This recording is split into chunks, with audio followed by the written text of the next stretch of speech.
Buen día tengan todos ustedes. Nos vemos otra vez nuevamente para desarrollar otro tema de la unidad número 1.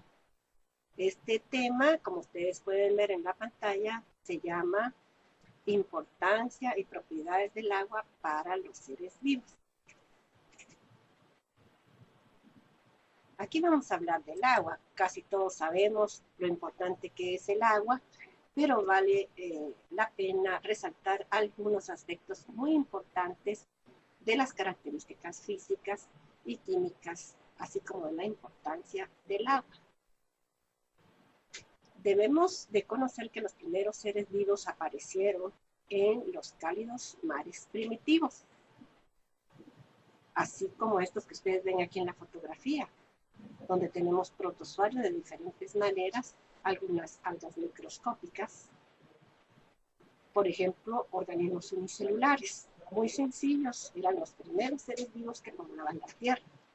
Las algas, como las algas microscópicas, y bacterias, como las que vemos en esta fotografía, algunas bacterias, así como protozoarios. Y estas características son notables porque algunas bacterias soportaron altas temperaturas de agua, como y hoy en día se conocen como fuentes termales. Pero en la Tierra, en los mares primitivos, las temperaturas al principio pues, fueron muy elevadas. Y este tipo de organismos podrían sobrevivir en ese ambiente. Vamos a ver qué importancia tiene el agua para los seres vivos. Gran parte de la masa de los seres vivos es agua. En los tejidos varía de un 20% a un 85%. Es decir, que nuestros tejidos tienen una gran cantidad de agua. Algunos menos, otros un poco más. El agua es alrededor del 70% del peso corporal.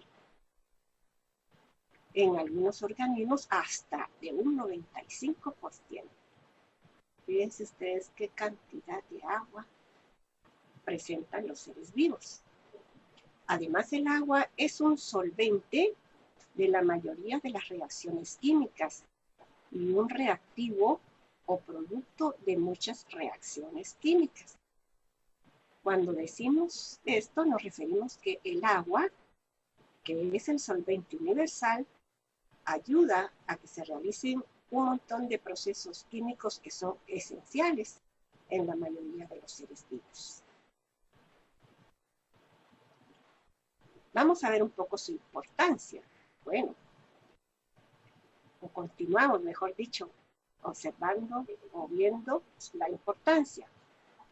Es uno de los principales factores ambientales. Todos sabemos que el agua es indispensable para el crecimiento de las plantas, para la formación de los mares, para la evaporación y la formación de nubes y precipitaciones, etcétera, etcétera.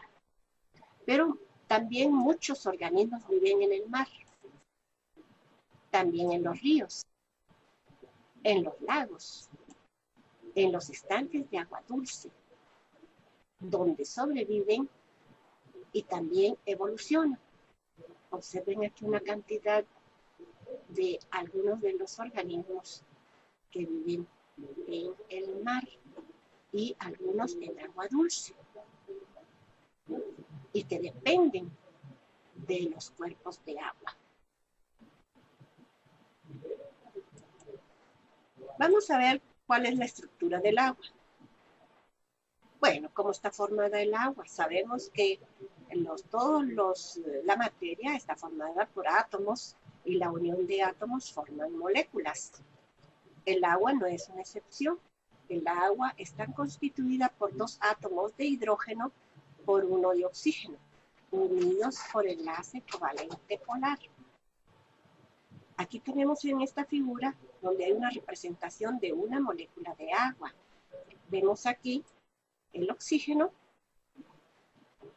por 2 átomos de hidrógeno. pero están unidos por enlace covalente polar. En clases anteriores mencionamos que el enlace covalente polar se estructura en moléculas donde la fuerza recae sobre uno de estos elementos. Entonces, los electrones que son compartidos se desplazan hacia el átomo que tiene mayor fuerza. Es decir, que en ese momento se está polarizando. Por eso decimos que es covalente polar. La molécula de agua posee carga neutra. Todas las moléculas, por lo general, poseen carga neutra. A no ser que pierdan o ganen electrones. Entonces, la carga va a ser positiva o va a ser negativa. Pero varias moléculas de agua se unen por fuerzas de atracción llamadas enlaces de puentes de hidrógeno, que se forman solamente entre un átomo de hidrógeno que tiene un enlace covalente con un oxígeno y este con otra molécula, o puede ser con otra molécula. Recuerden que nosotros habíamos visto en la clase anterior las características del enlace de puentes de hidrógeno. Entonces decimos que las moléculas de agua se unen con facilidad a través de puentes de hidrógeno. Recuerden que son enlaces débiles.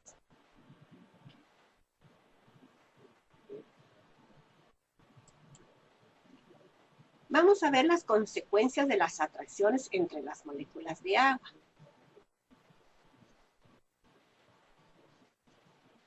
Las moléculas de agua se atraen mutuamente por un principio físico que se llama cohesión, donde las moléculas se atraen unas con otras, manteniéndose unidas. Hay una tendencia de que estas fuerzas mantienen unidas las moléculas. Y esa consecuencia de la cohesión y de los puentes de hidrógeno, los enlaces que se pueden romper o se pueden realizar con mucha facilidad, aparecen ciertas características que vamos a ver ahora, que son propiedades físicas del agua. Por ejemplo, la tensión superficial, la acción capilar e inhibición, resistencia a los cambios de temperatura, vaporización, congelación. Veremos entonces en la próxima pantalla en qué consiste cada uno de esos aspectos. La tensión superficial. La gota de agua se adhiere a la superficie antes de caer hasta que la fuerza de gravedad la desprende. O sea que las gotas de agua con mucha facilidad se pueden pegar a cualquier superficie y se mantienen fuertemente unidas a esa superficie hasta que la fuerza de gravedad las vaya a desprender. Esta se llama tensión superficial. Por ejemplo, cuando nosotros nos tiramos en una alberca, en una piscina, posiblemente nos hemos dado un espaldarazo o un panzazo al chocar en la superficie del agua, si no caemos correctamente. Eso nos demuestra la fuerza que las moléculas de agua se unen, están fuertemente unidas, y que se forma una superficie bastante fuerte. Entonces, a eso se refiere la tensión superficial. La tensión superficial es el resultado de la cohesión o atracción mutua de las moléculas de agua. También podemos, otro ejemplo, aquí vemos un animalito que está caminando en la superficie del agua. Y esto es posible porque sus patitas tienen estructuras que facilitan este desplazamiento. Pero esto es resultado precisamente de la cohesión o atracción mutua de las moléculas de agua, que forma una superficie bastante unida de sus moléculas por la cual algunos insectos se pueden desplazar. Las moléculas de agua, debido a su carga positiva y negativa, se adhieren. Otra de las características que mantiene fuertemente unidas las moléculas es las cargas positivas y las cargas negativas de sus moléculas. Las moléculas de agua, debido a sus cargas positivas y negativas, se adhieren fuertemente a cualquier superficie cargada a otra molécula. Y eso es lo que conocemos con el nombre de tensión superficial.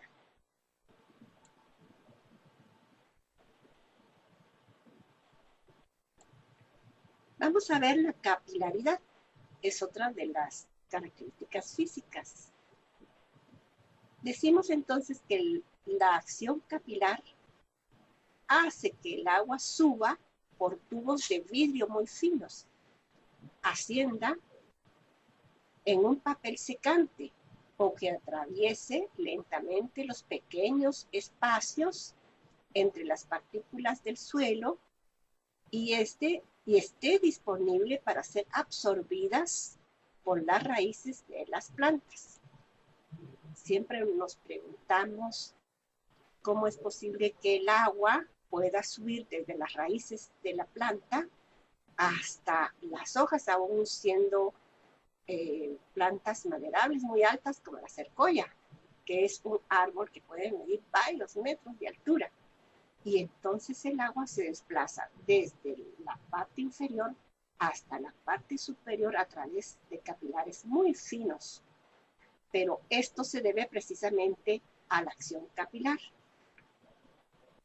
Observemos aquí en la figura. Aquí se ven las moléculas de agua que aún están unidas entre sí por los puentes de hidrógeno y permanecen unidas. Y hay una tendencia a que éstas empiecen a ascender a través de los capilares. En este caso, la muestra es a través de este tubo de vidrio. Nosotros podemos hacer esta práctica en nuestra casa. Podemos poner un recipiente con agua, introducir un tubo muy fino y vamos a ver rápidamente este fenómeno. Cómo el agua asciende por el tubo y esto lo va a hacer por la acción capilar. Pero esto se debe a la combinación entre la cohesión y la adhesión, que hace que el agua ascienda. Porque esta es otra característica que tienen las moléculas de agua, que no solamente están unidas, sino que también se pueden adherir a las paredes de los capilares, o en este caso, las paredes del tubo de vidrio. Qué interesante, ¿verdad? La inhibición o absorción es otro de los fenómenos y las características del agua. Es la penetración capilar de las moléculas del agua en otras sustancias como madera o gelatina, que hace que ésta se hinche. Cuando llueve mucho, vemos que la madera se hincha. A veces nos cuesta cerrar las puertas y es porque la humedad ha penetrado en las fibras de la madera y han ocasionado aumento de tamaño. Por ejemplo, en las semillas que se embeben de agua, o sea, que se llenan de agua, cuando comienzan a germinar, se hinchan y de esta manera van a brotar las plantas, reventando sus tegumentos. ¿Han visto ustedes cuando introducimos muchos frijolitos en agua y las dejamos en remojo? Vamos a ver cómo se arrugan primero y después se ponen bien hinchaditas de agua. Esto es esta característica que se llama inhibición o absorción del agua.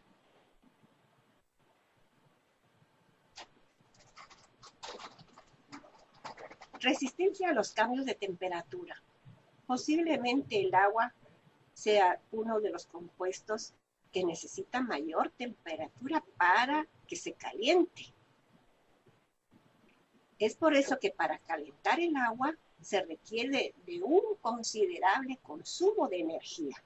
Bueno, si la energía la traducimos a calor. Tenemos que esperar un buen tiempo para que el agua empiece a bullir. Aquí tenemos algunos conceptos, como es calor específico. ¿Qué es el calor específico?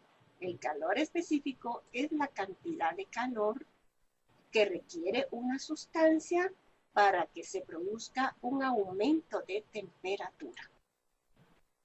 Es decir, que el agua necesita una buena cantidad de calor para que se ponga caliente, una buena cantidad de calor específico para que suba su temperatura. Bueno, ¿y qué son las calorías? Es la cantidad de calor que elevará a 1 grado centígrado la temperatura de 1 gramo de agua.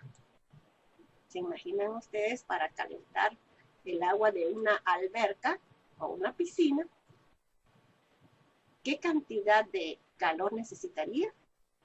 Si 1 gramo hay que elevar a 100 grados, a 1 grado centígrado para calentar 1 gramo de agua.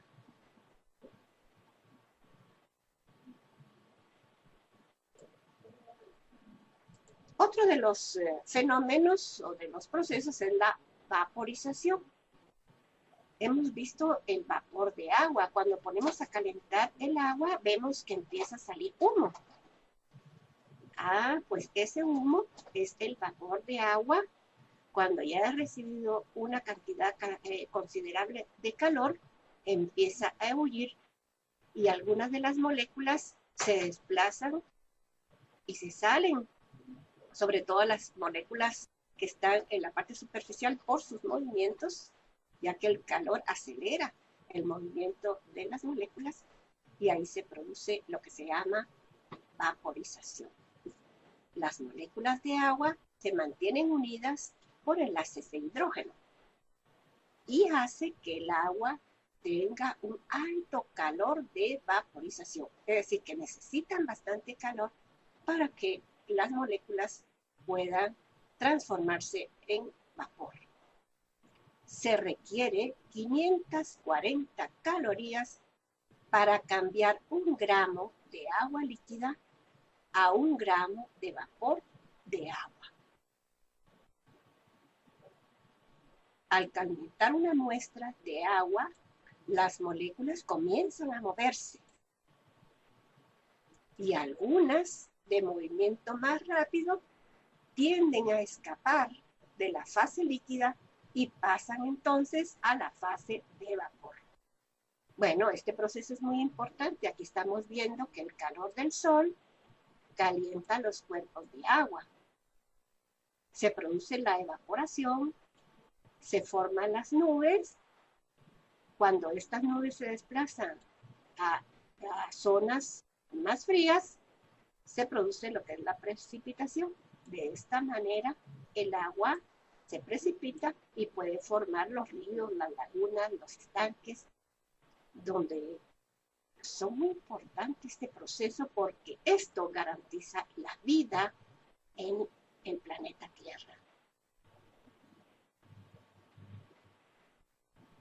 La congelación.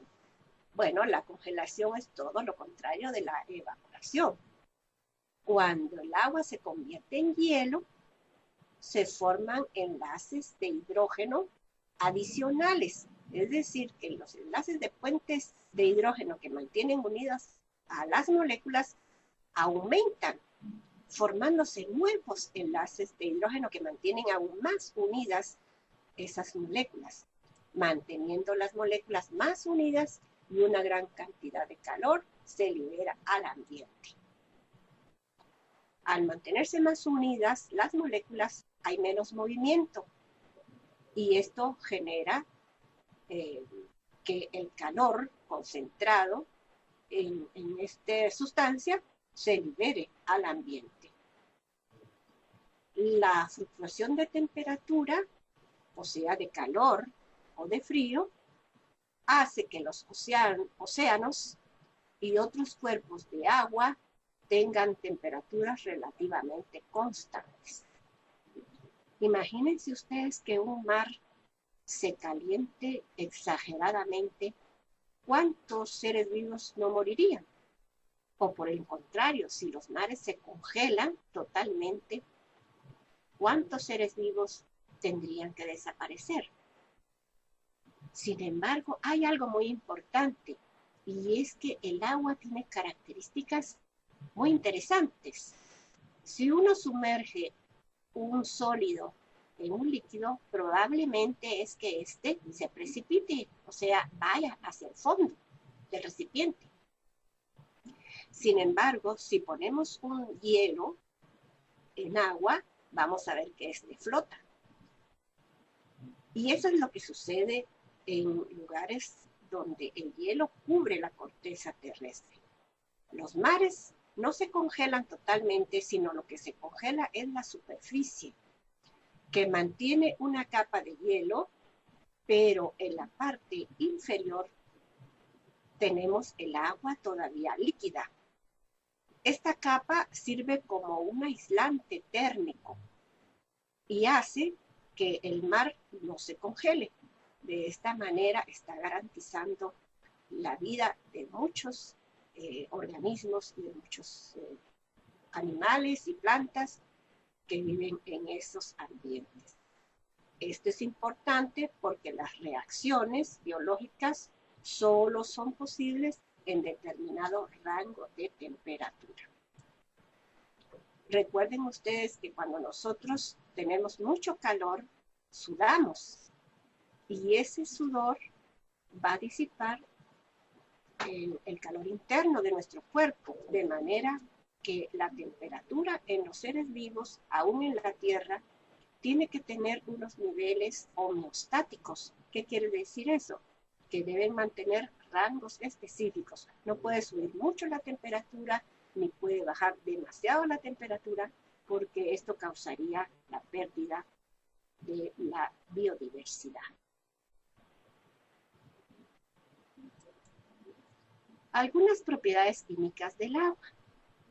Bueno, sabemos que el agua está formada por una molécula de 2 hidrógenos por un oxígeno unidos por enlaces covalentes, y que una molécula y otra molécula de agua se unen por enlaces de puentes de hidrógeno. Con base a lo que hemos recordado aquí en esta parte, vamos a ver algunas de las propiedades químicas de la molécula de agua. Las moléculas de agua tienen una tendencia a ionizarse, o sea, a disociarse en iones hidrógeno. Esta tendencia es menor en el agua pura. Bueno, recuerden ustedes que cuando un átomo pierde electrones, se ioniza y se carga positivamente. Pero si un átomo gana electrones, también se ioniza, pero en este caso se carga negativamente. Por eso decimos que la molécula de agua tiene cargas positivas y negativas. Positivas en los hidrógenos y negativas en el oxígeno, ya que es un gas y acepta o comparte, se puede decir, los electrones del hidrógeno. La tendencia del agua para disociarse, o sea, para separarse, se contrarresta por iones hidrógeno e hidróxido para reunirse y formar agua. Hay una tendencia de que estos elementos se disocien. Entonces, se separan y se forman iones hidrógeno y por otro lado, iones hidróxidos. Recuerden que el agua está formada por 2 átomos de hidrógeno y 1 de oxígeno. Aquí ya vemos disociado. Este se separó de este. Pero después se vuelven a reunir para formar agua. O sea, es una tendencia. Se pueden disociar y se pueden reunir. Bueno, este fenómeno es muy importante porque cuando el agua necesita una mayor acidez, o sea, ser más ácido, para acelerar alguna reacción química, recuerden ustedes que el agua es un principal disolvente. Entonces, al aumentar los iones hidrógeno, esta solución se pone más ácida. Y al aumentar los iones hidróxido, esta solución se pone más básica. ¿Qué quiere decir esto?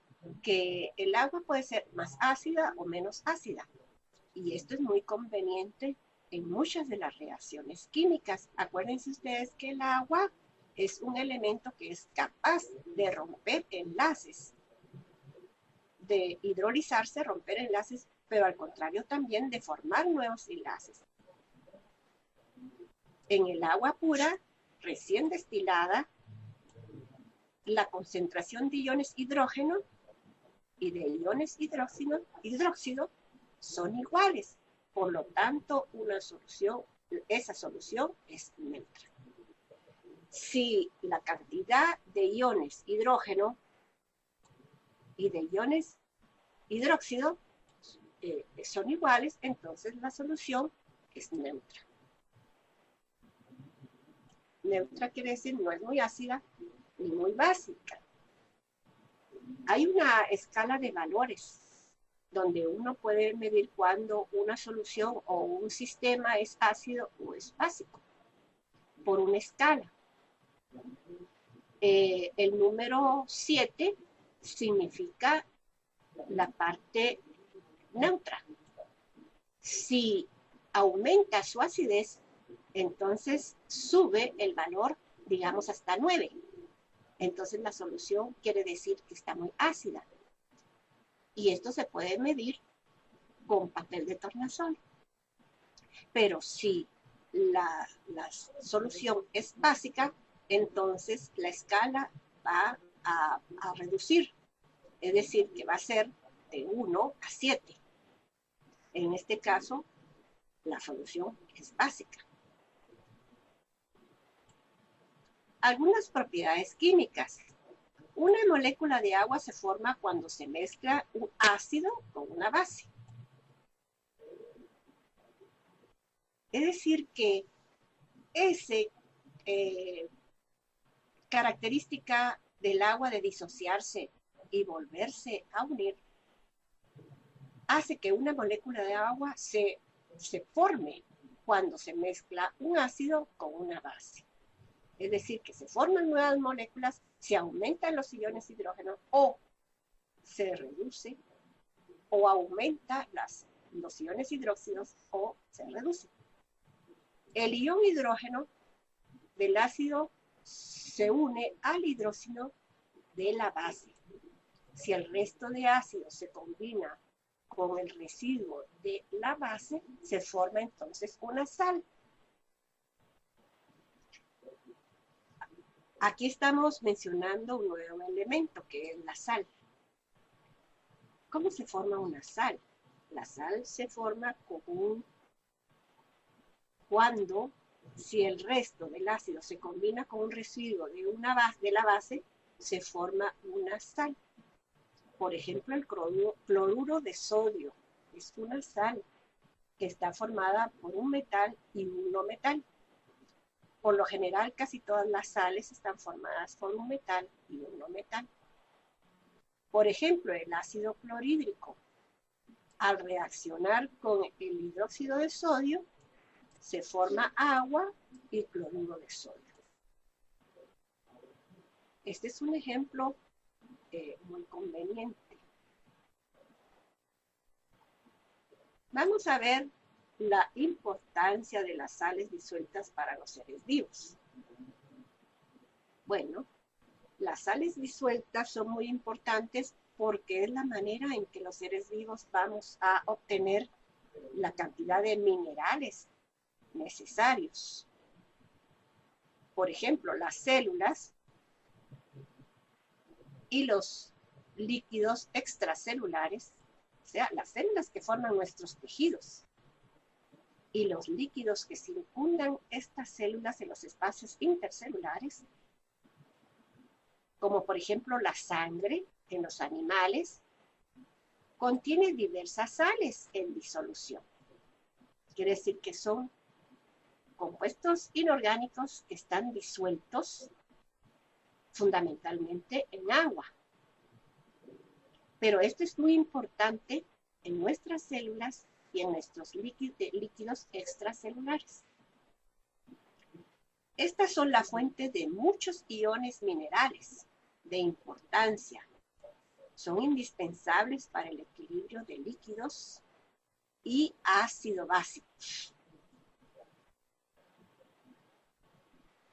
Es decir, que gracias a esta combinación de sales en disolución, nosotros podemos tenemos una fuente de muchos iones minerales de importancia que son indispensables para el equilibrio de los líquidos y ácidos básicos. En animales tienen gran importancia para las funciones nerviosas y musculares, la coagulación sanguínea, formación de huesos, entre otros. Fíjense ustedes qué importancia son para los organismos, para los seres vivos, las sales disueltas. Aquí tenemos unas salinas. Toda esta sal se obtuvo de la evaporación del agua del mar. Pero desde luego, en las primeras clases observamos el cloro y el sodio, la importancia que tienen para nuestros sistemas.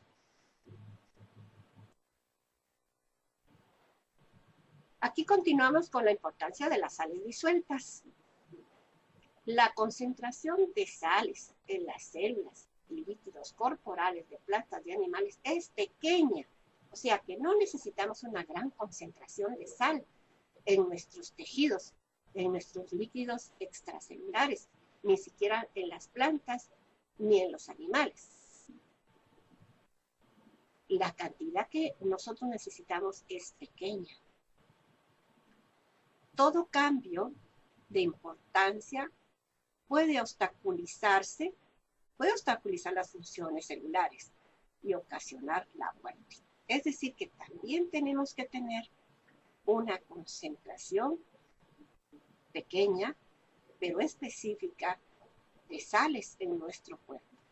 Si esto no se puede desbalancear, por eso decimos que la concentración de sales también tiene que tener un nivel homeostático, o sea, tiene que mantener una concentración específica para que no se vaya a alterar nuestras funciones, porque esto podría ocasionarnos la muerte.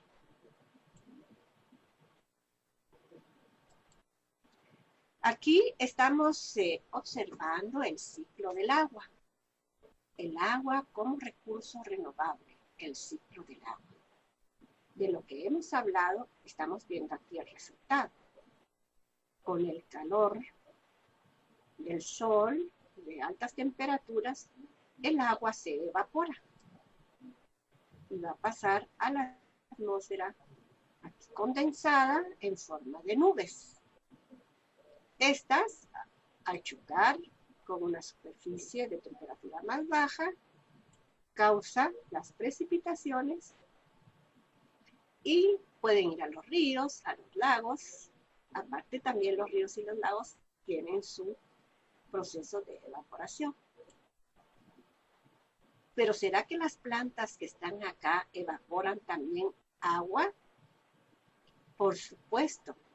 Producto del proceso de fotosíntesis y producto del proceso de respiración, los seres vivos también eliminan en forma de vapor una gran cantidad de agua considerable que vuelve a integrarse a todo el ciclo